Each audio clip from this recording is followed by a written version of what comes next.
Hello everyone. तो हमने पिछली वीडियो में 11th क्लास का चैप्टर 1 स्टार्ट किया था, some basic concepts of chemistry. तो इजी था फर्स्ट वीडियो, तो सेकंड वीडियो भी इजी है। देखिए, हमने पिछली वीडियो में एसआई यूनिट्स पढ़ी थी, ठीक है, याद भी होगी आपने, देखी भी होगी आपने वीडियो। 7 एसआई यूनिट्स पढ़ी थी। जनरली आज हम स्टार्ट करेंगे डिराइव यूनिट्स। उससे पहले मैं बता देती हूँ, जो यूनिट्स होती है ना, जो हमने यूनिट्स पढ़ी थी वो जनरली हमारे 3 टाइप की होती हैं, ठीक है। अगर आपको मेरा पढ़ाना पसंद आ रहा है तो प्लीज़ सब्सक्राइब कर दीजिए और आगे फॉरवर्ड कर दीजिए, ताकि जो बच्चे पढ़ नहीं पा रहे हैं लॉकडाउन की वजह से, कोचिंग सेंटर्स पे नहीं जा पा रहे हैं, वो पढ़ सकें। यूनिट जो होती हैं वो 3 टाइप की होंगी। फर्स्ट वन होती है हमारी एसआई यूनिट्स, सेकंड होती है हमारी डिराइव्ड यूनिट, और थर्ड वन होती है हमारी सब्सिडरी यूनिट, ठीक है। एसआई यूनिट्स हमने पढ़ ली थी कि पिछली वीडियो में कि कितनी एसआई यूनिट्स होती हैं, 7। तो उनको रिवाइज कर लेते हैं। एसआई यूनिट्स होती है हमारी 7। तो होती है सबसे पहले कौन सी थी, लेंथ। ये ज़रूरी नहीं है कि पहले लेंथ लिखनी है या मास लिखना है, कुछ नहीं मायने रखता है, बस याद होनी चाहिए। सेकंड होती है mass, time, temperature, intensity, amount, current. 4 3 7, ठीक है। अब लेंथ को इसमें की यूनिट क्या थी, मीटर। मास की क्या थी, किलोग्राम। अब देखो, आपको तब जाके याद होगा जब मैं आगे के आगे आपसे क्वेश्चनिंग कर रही हूँ कि लेंथ की यूनिट क्या होगी, तो आप अपने माइंड में करो रिवाइज कि मैंने क्या बताया था जो आपने पढ़ा है। अब आप रिवाइज करो कि टाइम की यूनिट क्या होती है, सेकेंड। तो टाइम की यूनिट होगी हमारी सेकेंड। टेम्परेचर की होगी केल्विन। इंटेंसिटी की हमने पढ़ी थी, कैंडेला होती है। अमाउंट क्या होती है, मोल। करंट हम किस में मेज़र करते हैं, एम्पियर में। तो इन एसआई यूनिट्स का यूज़ करके हम नई यूनिट्स बनाते हैं, उनका नाम है डिराइव्ड यूनिट्स, ठीक है। इन एसआई यूनिट्स को यूज़ करके हम क्या बनाते हैं, नई यूनिट्स, जिनका नाम है SI units, sorry derived units.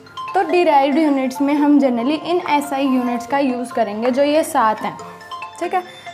तो उनसे उनका यूज़ करके हमारी नई यूनिट्स बनेंगी, उनको हम क्या बोलेंगे, डिराइव्ड यूनिट्स। तो स्टार्ट करते हैं, डिराइव्ड यूनिट्स क्या होती हैं।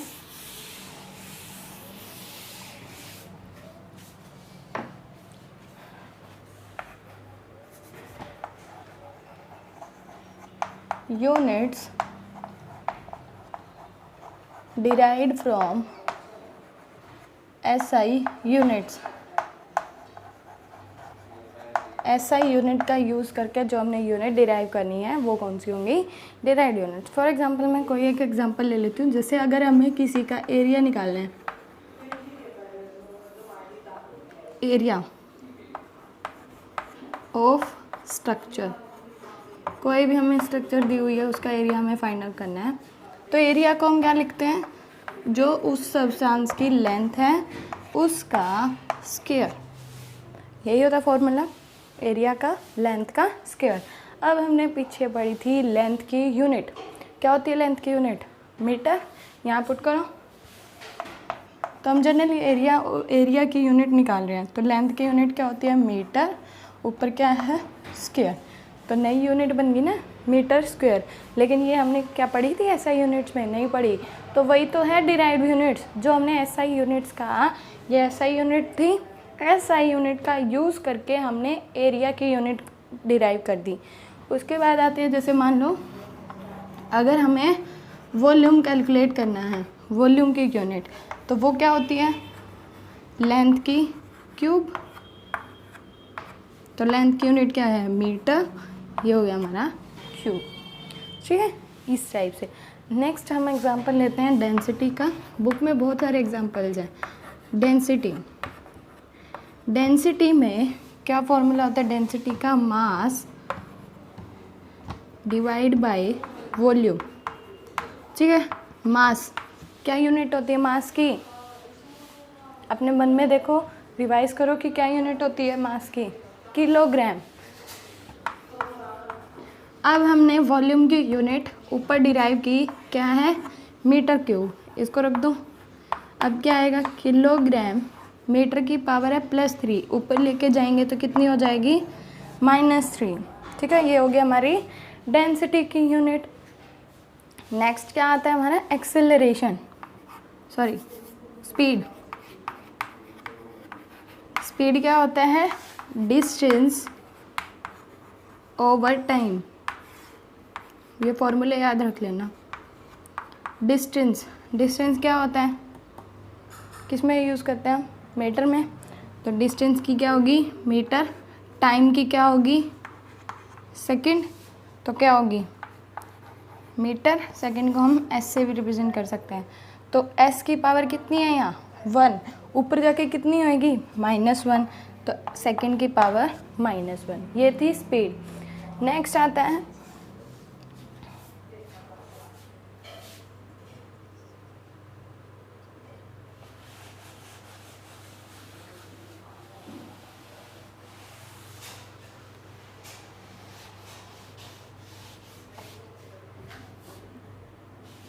एक्सेलरेशन।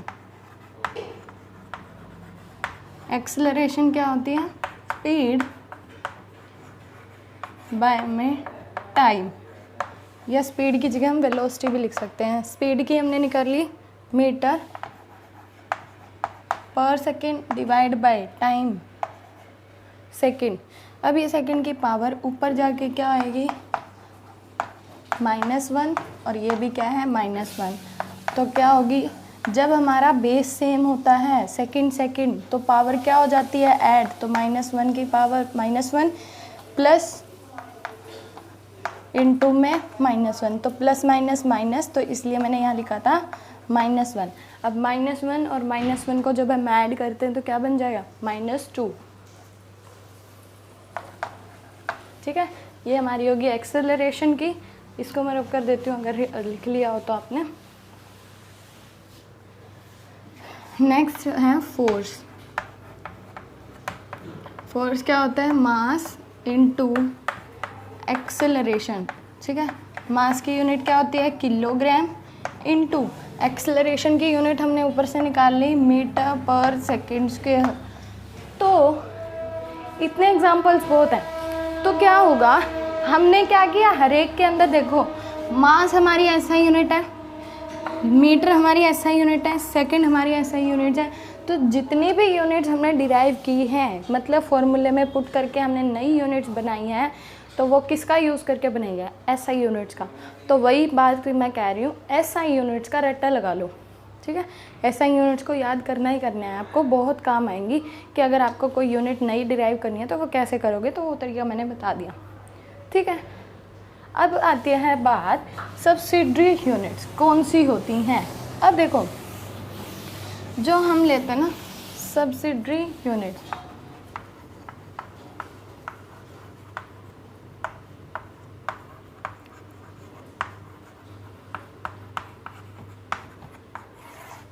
क्या होती हैं सब्सिडरी यूनिट्स, वो ये जो सब्सिडरी यूनिट्स हम उनको बोलते हैं जो यूनिट्स का प्रीफिक्स होते हैं। ठीक है, प्रीफिक्स ऑफ यूनिट्स। ठीक है, प्रीफिक्स का मतलब क्या होता है, इस वर्ड का मतलब प्री का मतलब क्या होता है, बिफोर। और एज वी नो, इतने छोटे बच्चे तो है नहीं कि आपको ये भी नहीं पता हो कि बिफोर क्या होता है। यूनिट से पहले जो लगता है ना टर्म, उसको हम बोलते हैं सब्सिडरी यूनिट्स। अब मैं कोई एक एग्जांपल ले लेती हूँ। आपने सुना होगा मिलीमीटर, सुना है ये तो, मिलीमीटर। तो मीटर तो यहाँ पे क्या है, एसआई यूनिट।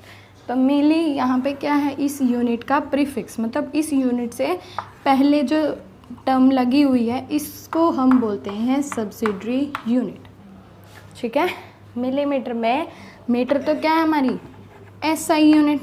अब एसआई यूनिट के आगे क्या लगा हुआ, मिली, तो उसको हमने क्या नाम दिया, सब्सिडरी यूनिट। अब मैं इनको याद करने की ट्रिक भी बता देती हूँ। देखो, बस ये याद रख लेना, P N M M C D D। Last वाला डी हमारे काम का नहीं है, फिर भी मैं बता देती हूँ। पी का मतलब होता है पिको, एन का मतलब होता है नैनो, एम का मतलब होता है माइक्रो, मिली, सी का मतलब होता है सेंटी, डी का मतलब होता है डेसी, और ये होता है डेका। डेका हमारे सिलेबस में नहीं है, डेका हम यूज़ नहीं करते। उसके बाद आते हैं डेसी। डेसी का मतलब होता है 10 की पावर -1। अब देखो इसको भी याद करने का तरीका है, PNMMCD।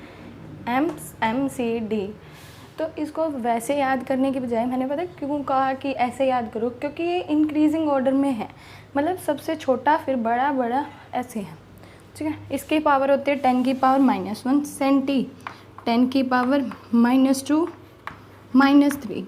यहाँ तक याद करके 3 की टेबल याद रख लो, 6 9 एंड 12 हो जाएंगी वैल्यूज़ याद। डेसी का मतलब होता है 10 की पावर -1, फिर सेंटी -2, मिली 10 की पावर -3। 3 तक आने के बाद आप टेबल स्टार्ट कर दो 3 की। आगे भी बहुत सारे होते हैं, पिको के बाद भी 24 तक टेबल जाती है। तो हमारे बस इतने यूज़ के हैं, बाकी यूज़ नहीं आते, तो इतना याद रख लो। अब इनके आगे कौन सी यूनिट यूज़ होती है? मीटर। तो हम जैसे जनरली यूज़ करते हैं picometre, nanometre, micrometre, millimetre, centimetre and decimetre. तो इनको हमने इंक्रीजिंग ऑर्डर में लिखना है, तो कैसे लिखोगे? सबसे बड़ा होता है मीटर, ठीक है, मीटर। फिर होता है हमारा डेसीमीटर, फिर होता है सेंटीमीटर, ठीक है, ये होते हैं। फिर millimetre, micro, nano and pico. देखो जितनी बड़ी पावर होती है ना नेगेटिव में माइनस की जितनी पावर होती है ज़्यादा, वो उतना ही छोटा नंबर होता है, और जितनी कम पावर होती है वो उतना ही बड़ा नंबर होता है। तो इनमें अगर हमें सबसे बड़ा निकालना है तो डेसीमीटर सबसे बड़ा नंबर है। फिर कौन सा है? सेंटी, फिर है मिली, फिर हमारे पास कौन सा है? माइक्रो, फिर हमारा है नैनो, फिर हमारा पिको। अब देखो जो हमारा माइक्रो होता है ना, हमने ये याद करने के लिए एम लिखा है, बाकी के सिंबल बिल्कुल सेम रहेंगे। माइक्रो को हम इस तरह रिप्रेजेंट करते हैं, ऐसे नहीं बनाना यू, इसको नीचे रखना ज़रूरी है ऐसे, ठीक है ना। ये वाला सिंबल होता है जनरली म्यू, ठीक है, क्या बोलते हैं इसको? म्यू। तो ये थी हमारी सब्सिडरी यूनिट्स, ठीक है। जो यूनिट हमारे जो यूनिट हैं उनके प्रीफिक्स में यूज़ की जाती हैं, जैसे ये मिलीमीटर वगैरह, तो ये हमारी सब्सिडरी यूनिट्स आती हैं, ठीक है। यहाँ पे हमारी यूनिट्स होती हैं कंप्लीट। एक और बात, ये तो हमने जनरल यूनिट कर ली, अगर हमें कन्वर्जन करना है यूनिट्स का, छोटा सा टॉपिक है ये, कन्वर्जन ऑफ यूनिट्स। जनरली हम इसको क्या बोलते हैं? यूनिट फैक्टर मेथड, ठीक है। जनरली हम इसको यूनिट फैक्टर मेथड भी बोलते हैं। तो इसमें क्या करते हैं, जो हमें यूनिट दी होती हैं, कई यूनिट क्या होती है हमें पता भी नहीं होती। फॉर एग्जांपल अगर हमने डिस्टेंस की यूनिट निकालनी है तो हम किसका यूज़ करते हैं? मीटर का। अब लेकिन डिस्टेंस क्या होती है? माइल में भी तो होती है, मीटर किलोमीटर में तो हमने देख लिया, लेकिन जो डिस्टेंस होती है वो लोग माइल में भी यूज़ करते हैं, 1 मील 2 मील करते हैं। फॉर एग्ज़ाम्पल अगर हमारा मास है, अगर हमें किसी का वेट करना है तो हम क्या यूज़ करते हैं? किलोग्राम। लेकिन कहीं पर पाउंड भी यूज़ होता है वेट करने के लिए। अब हमें किसी की डिस्टेंस नहीं, लेंथ मेज़र करनी है, लेंथ के लिए हम इंच भी यूज़ करते हैं, कहते हैं। तो उनको कैसे कन्वर्ट करना है? सपोज करो हमें याद होना चाहिए 1 इंच 2.54 सेंटीमीटर के इक्वल होता है, और 1 फीट 12 इंच के, ठीक है ना। ये याद रख लेना, मतलब ऐसे ऐसी वैल्यूज़ याद रख लेना। अब मान लो हमें बोल दिया कि 2 इंच में कितने सेंटीमीटर होते हैं, हमें कन्वर्ट करना है 2 इंच को सेंटीमीटर में। हमें पता है 1 इंच में कितने होते हैं सेंटीमीटर, 2.54। ठीक, तो 2 इंच में कितने होंगे, 2 इंटू 2.54, ठीक है ना, 8, 0 एंड 5, इतने होंगे हमारे 2 इंच में सेंटीमीटर। अब हमें इसी टाइप से करना है कि 2 डेज़ में, 1 डे में कितने सेकंड्स होती हैं, ठीक है, ये कैलकुलेट करना है। डेज़ में कितनी सेकंड होती है, सेकंड क्या है हमारी ऐसा यूनिट, यहाँ पे क्या था सेंटीमीटर ऐसा यूनिट थी, यहाँ पे सेकंड ऐसा यूनिट है, लेकिन डेज़ को कन्वर्ट करना है। अब हमें बताया है कि एक दिन में कितने घंटे होते हैं, 24 आवर्स। अब क्या होते हैं 24 घंटों को किस में कन्वर्ट करेंगे, मिनट में। कितनी मिनट होती हैं, 60 मिनट्स। ये अब मिनट को सेकंड में कन्वर्ट करना है क्योंकि हमें चाहिए किस में, सेकंड में। तो 60 इंटू 60, तो ये आ गई हमारी एक दिन की कितनी सेकंड्स हैं। अगर हमें 2 से निकालनी है तो इस पूरी टर्म को मान लिया हमें 2 डेज़ की निकालनी है कि इतने सेकंड्स हैं, तो 2 इंटू 24, 60 इंटू 60 सेकेंड्स। तो ये हमारी कितनी आ जाएंगी, 2 डेज़ की यूनिट्स आ जाएंगी कि 2 डेज़ में इतने सेकंड्स होती हैं, ठीक है। चलिए नेक्स्ट आता है हमारा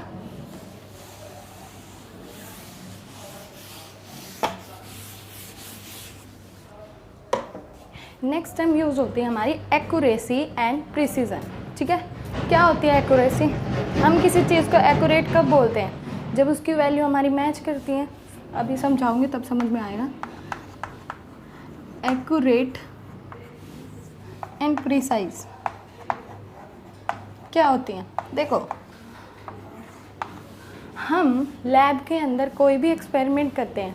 अब मान लो हमें क्या दे दिया, किसी ने आपको काम दिया कि इस रॉड की, मान लिया हमारे पास कोई रॉड है, ठीक है, मेटल की रॉड है, उसकी लेंथ मेज़र करनी है, ठीक है।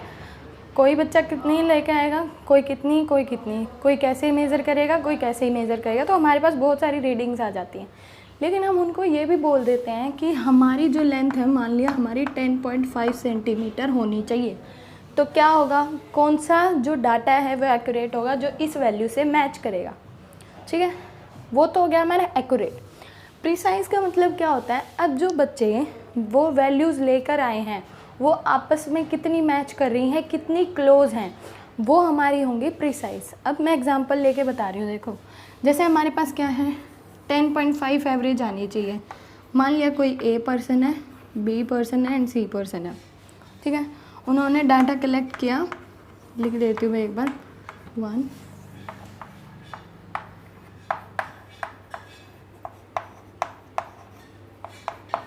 और हाँ, वो जो डाटा है ना उनका एवरेज इससे मैच होना चाहिए। जो हमने मान लिया हमने ये डाटा लिया है, इस डाटा का एवरेज जो आएगा ना वो इससे मैच होना चाहिए, तब जाके हमारा होगा। चलिए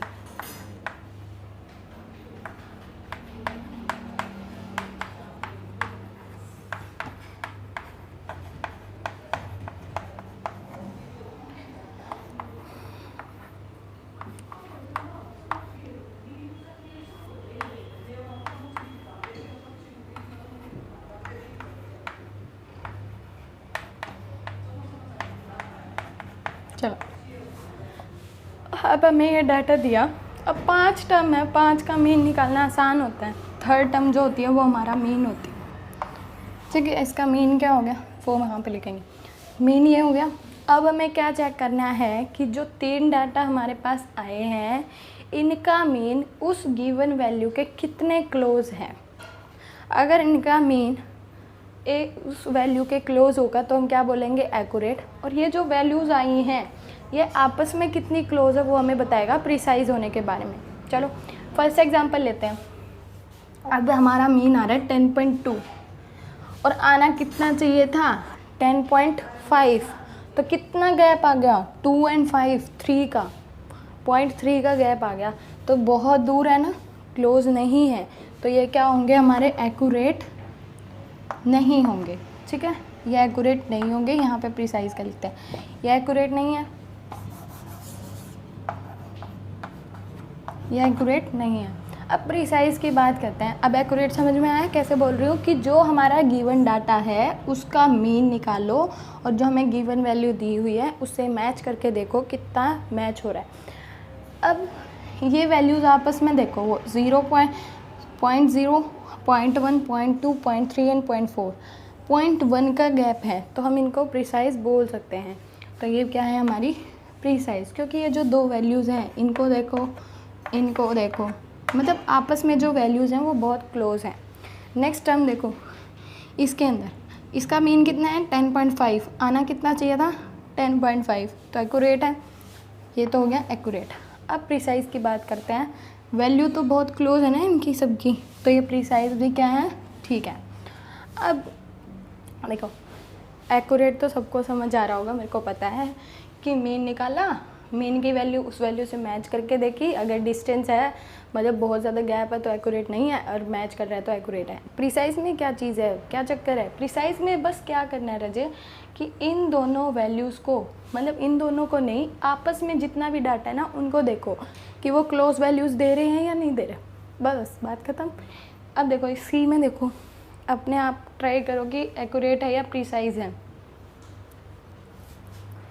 देखो मीन कितना आ रहा है 10.8, आना कितना चाहिए था 10.5, कितने का गैप होगा 0.3 का, तो एक्यूरेट तो है नहीं भाई। ठीक है, हमने देख लिया एक्यूरेट तो है नहीं।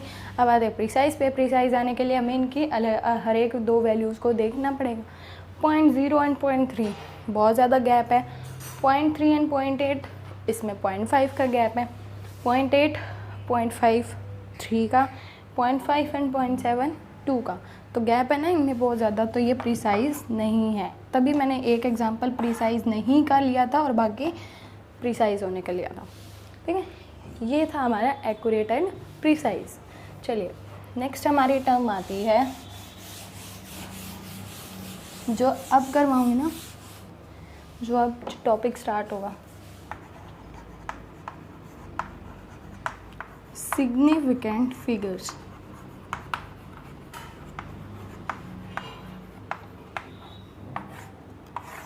जो ये वाला टॉपिक है ना सिग्निफिकेंट फिगर्स, ये हमारे बहुत आगे हायर एजुकेशन तक यूज़ होगा। ठीक है, क्या होती है सिग्निफिकेंट फिगर्स, हमारे पास कोई भी नंबर दिया होता है, ठीक है, उनमें जितने भी टोटल नंबर ऑफ़ डिजिट्स हैं और जो लास्ट वाला डिजिट है वो कितना मीनिंगफुल है हमारे लिए, वो सिग्निफिकेंट फिगर्स बताती हैं। मतलब हमें टोटल नंबर ऑफ़ डिजिट्स देखनी है, उनमें से सबसे लास्ट वाला जो डिजिट है या जो मीनिंगफुल, कितने उनमें से डिजिट मीनिंगफुल हैं वो हम देखते हैं। अब देखो इसके कुछ रूल्स हैं कि हम किन को सिग्निफिकेंट बोलेंगे। तो सबसे फर्स्ट रूल आता है कि जितने भी हमारे नॉन ज़ीरो डिजिट्स होते हैं, non zero digits are significant. अब देखो नॉन ज़ीरो डिजिट कौन से होते हैं, 0 से लेके 1 to 9 तक। तो इसका मैं एग्जांपल लेती हूँ, साथ के साथ एग्जांपल लेंगे फिर प्रैक्टिस करेंगे। Non zero digits all are significant. For example 2, 0, 3, 5 non significant. देखो इनमें कोई ज़ीरो है नहीं है, तो क्या होंगे ये जो टर्म है ये क्या है, सिग्निफिकेंट है। ठीक है, अब हमें ये बताना है कि इसके अंदर कितनी सिग्निफिकेंट फिगर्स हैं। सारी नॉन ज़ीरो हैं, ठीक है, तो हम इन सबको क्या करेंगे, सिग्निफिकेंट मानेंगे। तो 1, 2, 3 एंड 4, तो इसमें कितनी सिग्निफिकेंट फिगर्स हैं, 4। सेकंड हम देखते हैं, सेकंड रूल क्या कहता है कि नॉन ज़ीरो डिजिट के बीच में ज़ीरो होगी ना वो चलेगी। ठीक है, ज़ीरो कहाँ पे आ सकती है, एक तो दो नॉन ज़ीरो के बीच में, एक पॉइंट से पहले एक बाद में आ सकती है। तीनों ज़ीरोज़ का अलग अलग मीनिंग है। देखो अगर वो ज़ीरो बीच में है, नॉन ज़ीरो डिजिट्स के बीच में है, तो उन ज़ीरोज़ को हम कैलकुलेट करेंगे एज अ सिग्निफिकेंट फिगर्स। ठीक है, थर्ड क्या कहता है कि अगर हमारा ज़ीरो डेसिमल के बाद है, अगर हमारा ज़ीरो डेसिमल के राइट साइड में है तो हम उसको क्या करते हैं, सिग्निफिकेंट मानते हैं। लेकिन अगर कोई नंबर 0 से ख़त्म हो रहा है और वो 0 हमारी किस में है, अगर कोई नंबर 0 से ख़त्म हो रहा है और वो 0 किसके हैं, डेसिमल के लेफ़्ट साइड में है, तो उनको हम सिग्निफिकेंट नहीं मानेंगे। ठीक है। अब एक बात आती है कि अगर हमारा नॉन ज़ीरो नंबर है, मान लिया 2 है, उससे पहले जितनी भी ज़ीरो है ना उनको हम सिग्निफिकेंट नहीं कंसीडर करेंगे। अब इस नंबर का मतलब क्या होता है, 2 ही होता है। और अगर मैं यही 0 पीछे लगा दूँ क्या बन जाएगा, 2000। तो यही बात मैं बताना चाह रही हूँ कि जो कोई नॉन ज़ीरो नंबर है उससे पहले जो कोई ज़ीरो है उनको हम कैलकुलेट नहीं करेंगे, बाद वाली ज़ीरोज़ को कैलकुलेट करेंगे। और दो नॉन ज़ीरो नंबर के बीच में जो ज़ीरोज़ आ रही हैं उनको भी हम क्या बोलते हैं, सिग्निफिकेंट फिगर्स। हम एग्जांपल्स करते हैं इनके, सीधे एग्जांपल्स ही करते हैं। चलिए अब हमें मान लो 4.3042 ये हमें नंबर दिया है। बताओ कि इसमें कितनी सिग्निफिकेंट फिगर्स हैं। ठीक है। अब देखो इसमें 0 आ गई तो 0 में कौन सा रूल देखेंगे कि वो या तो नंबर से पहले है या बाद में है, तो वो तो बीच में है। और सेकंड रूल क्या कहता है कि नॉन ज़ीरो डिजिट के बीच में अगर 0 है उसको हम सिग्निफिकेंट मानेंगे। तो कितने हो गए, 1 2 3 4 एंड 5। तो इसमें सिग्निफिकेंट फिगर्स कितनी होगी, 5। समझ में आ रहा है। एक और एग्जांपल लेते हैं। अब मान लिया हमें ये दे दिया, अब इसमें सिग्निफिकेंट फिगर्स बताओ कितनी हैं। अभी मैंने बताया कि पॉइंट से पहले, पॉइंट मायने नहीं रखता, लेकिन अगर नॉन ज़ीरो डिजिट है, 2 क्या है नॉन ज़ीरो डिजिट, उससे पहले क्या है, एक 0 आई है, क्या हम इस 0 को सिग्निफिकेंट कंसीडर करेंगे, नहीं करेंगे, क्योंकि इसका कोई मतलब ही नहीं है। 0.251 ही बोलेंगे हम इसको। तो क्या है कि नॉन ज़ीरो डिजिट से पहले जितनी भी ज़ीरोज़ आ रही हैं वो नॉन सिग्निफिकेंट है। तो कितनी होगी इसके सिग्निफिकेंट फिगर्स, 3 1 2 3। इसको कैलकुलेट नहीं करेंगे। ठीक है। नेक्स्ट आता है हमारा 0.0354। इसमें बताओ, देखो वही रूल लगेगा जो सेकंड में लगाया कि नॉन ज़ीरो डिजिट से पहले जितनी भी ज़ीरोज़ लगा लो या आगे कितनी मर्जी लगा लो वो नॉन ज़ीरो ही आएंगी। तो इनको नहीं लेंगे, इसको नहीं लेंगे। कितनी होगी हमारी, 3 सिग्निफिकेंट फिगर्स। ठीक है। नेक्स्ट आते हैं हमारा बाद वाला एग्जांपल ले लेते हैं, 250। ये है, हम इसको बोलेंगे नॉन सिग्निफिकेंट या सिग्निफिकेंट बोलेंगे। अभी मैंने रूल बताया था कि अगर कोई नंबर 0 से ख़त्म हो रहा है और वो 0 पॉइंट से पहले है, ठीक है, अगर मैंने यहाँ पे कंसीडर कर लिया ये पॉइंट है, आगे 0 लगी हुई है, क्या इसका मतलब है कुछ नहीं है। तो वही बोला था, अगर कोई नंबर 0 से ख़त्म हो रहा है और वो 0 पॉइंट से पहले है तो उसको हम क्या बोलते हैं, सिग्निफिकेंट। अब इसके अंदर 3 सिग्निफिकेंट फिगर्स हैं, 1 2 3। इनको हम कंसीडर नहीं करेंगे। अब मैं बिना पॉइंट का ले लेती हूँ कोई भी एग्जांपल, मान लिया इसी को एग्जांपल ले लेती हूँ ये। अब बताओ इसमें सिग्निफिकेंट फिगर्स कितनी है, पॉइंट तो है ही नहीं, तो पॉइंट नहीं है तो 0 तो है, तो कितनी होगी, 1 2 3 4 एंड 5। तो इसके अंदर कितनी सिग्निफिकेंट फिगर्स होगी, 5। तो इस तरह से हम क्या करते हैं, सिग्निफिकेंट फिगर्स को कैलकुलेट करते हैं। ये तो वो हो गया अगर हमें कोई भी नंबर क्या दिया होता है, सीधा पूछ लिया जाए कि इसमें कितने सिग्निफिकेंट फिगर्स है। और अगर हमें क्या पूछ लिया जाए कि ऐड करके बताओ कि इनमें कितनी सिग्निफिकेंट फिगर्स हैं, तो उसके लिए अलग रूल है। तो हम सबसे पहले करते हैं एडिशन एंड सब्ट्रैक्शन का। फर्स्ट रूल है एडिशन एंड सब्ट्रैक्शन का, एक ही रूल आएगा इसमें। एडिशन एंड सब्ट्रैक्शन में क्या होगा, हम इनके अंदर डिजिट देखेंगे कि कितनी डिजिट हैं। अब इनके अंदर जितनी कम डिजिट होंगी ना, आंसर में हमें उतनी ही डिजिट लानी है। देखो कैसे होगा, मान लिया हमें इसमें ऐड करना है 2.4, ऐड करो एक बार, ये आ गया आना तो यही चाहिए ना आंसर। अब देखो इसमें कितने डिजिट हैं, 4 डिजिट है ना, रूल समझाने की कोशिश करो। इसमें कितनी डिजिट हैं, 2। तो ये रूल क्या कहता है एडिशन एंड सब्ट्रैक्शन का, कि जो हमारा आंसर आया है उसमें उतनी ही डिजिट होनी चाहिए जितनी की सबसे कम है ऊपर। इनमें 4 और 2 में से सबसे कम किस में है, 2 में। तो 2 सबसे कम है तो उतनी ही यूनिट इसमें आनी चाहिए। तो 2 कहाँ तक बन रही है, बस यहाँ तक। तो इसका आंसर क्या होगा, 6.7। नहीं समझे? देखो हम किसी को ऐड कर रहे हैं या सब्ट्रैक्ट कर रहे हैं तो क्या होगा, जो ऊपर वाले जो जिन नंबर्स को हम ऐड कर रहे हैं या सब्ट्रैक्ट कर रहे हैं उनमें से पहले निकाल लो कि सबसे कम डिजिट कितनी है। ठीक है, निकाल लिया कि इस नंबर में हमारी सबसे कम डिजिट, तो आंसर में भी उतने ही डिजिट लेके आओ। आंसर आया 2 डिजिट थी हमारी सबसे कम, तो हमने 2 डिजिट तक ही नंबर ले लिया। कोई और एग्जांपल ले लेते हैं हम इसका।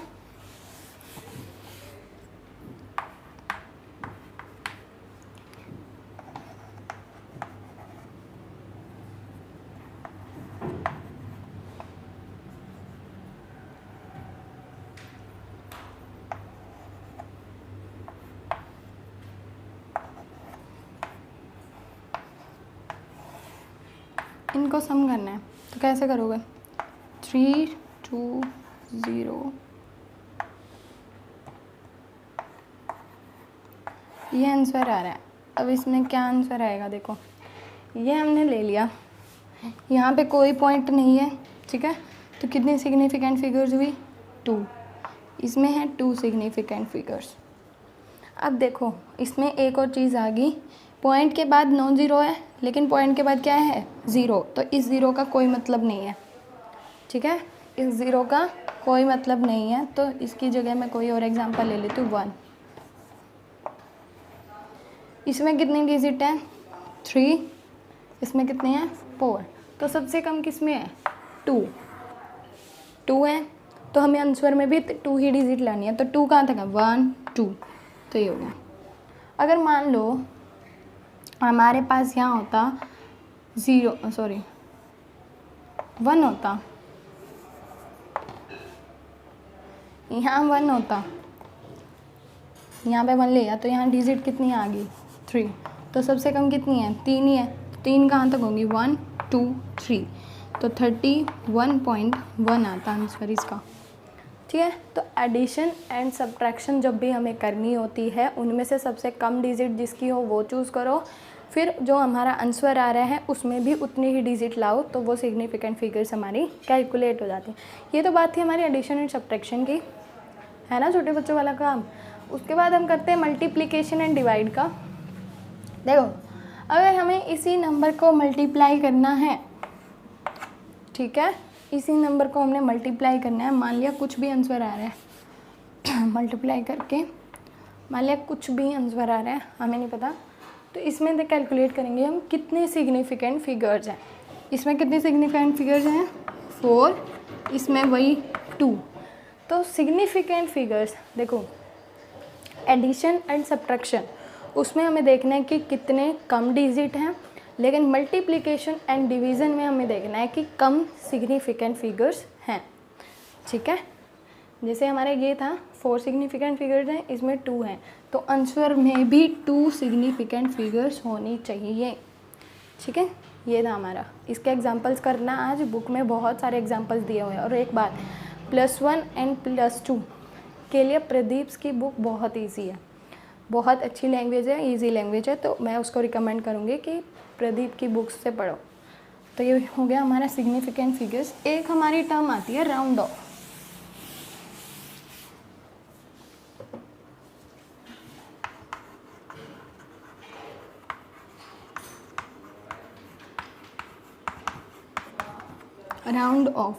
राउंड ऑफ का मतलब क्या होता है कि हमारे पास मान लो पॉइंट के बाद बहुत सारे नंबर्स दिए हुए हैं,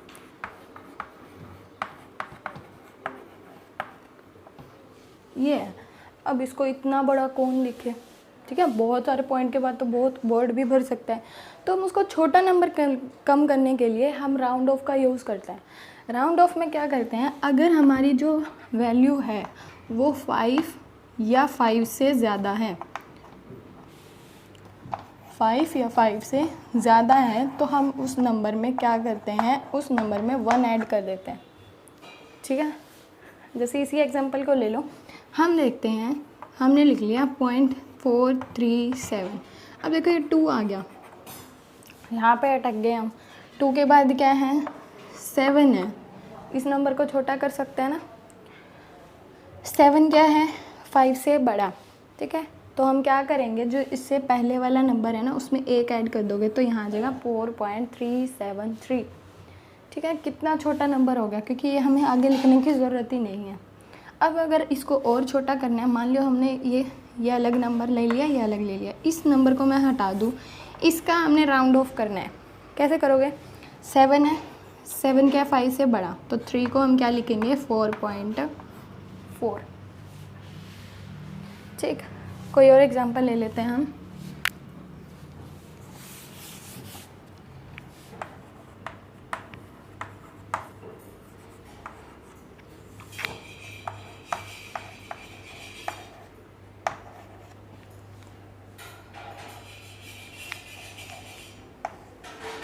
देखो यहाँ पे क्या है, 3.2।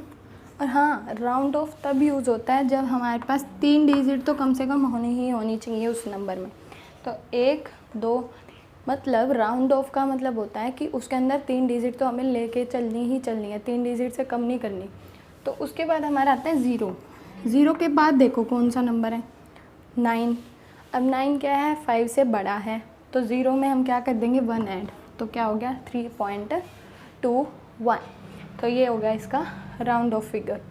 ठीक है, अब बात आते हैं इस पे, 1.1, 2 होगी डिजिट, 3 पे आते हैं। 3 के बाद क्या है, 6, 5 से बड़ा नंबर है, तो 3 में 1 ऐड करो तो 4 हो जाएगा। 3 डिजिट ही है, 3 से कम डिजिट तो लेके चलनी ही नहीं है। अगर हमारा बाई चांस मान लो हमारा 5 होता यहाँ पे, तो अभी मैंने बताया था अगर वो नंबर 5 से बड़ा है, ठीक है, अगर हमारा नंबर 5 से बड़ा है या 5 के इक्वल है, अगर यहाँ पे 5 भी है ना तो भी यही आएगा। तो कई बार हमारा जो है क्वेश्चन आ जाते हैं राउंड ऑफ के भी। ठीक है, हमारे एमएससी में भी आते थे भाई। तो ये हमारे राउंड ऑफ के क्वेश्चन है, इस टाइप के। था ना इजी पार्ट आज का, बहुत इजी है, अगर आप ध्यान से समझोगे ना बहुत इजी है। तो आज यहीं तक करते हैं, क्योंकि इसके बाद हमारे लॉ स्टार्ट हो जाएंगे, लॉ ऑफ गैसेस, तो वो अलग सा टॉपिक है। तो यहाँ तक हमारा छोटा सा इजी सा पार्ट ख़त्म हो गया, उसके बाद थ्योरेटिकल स्टार्ट होगा।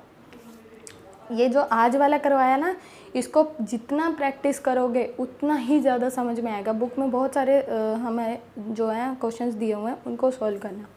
ठीक है, thank you so much, happy learning.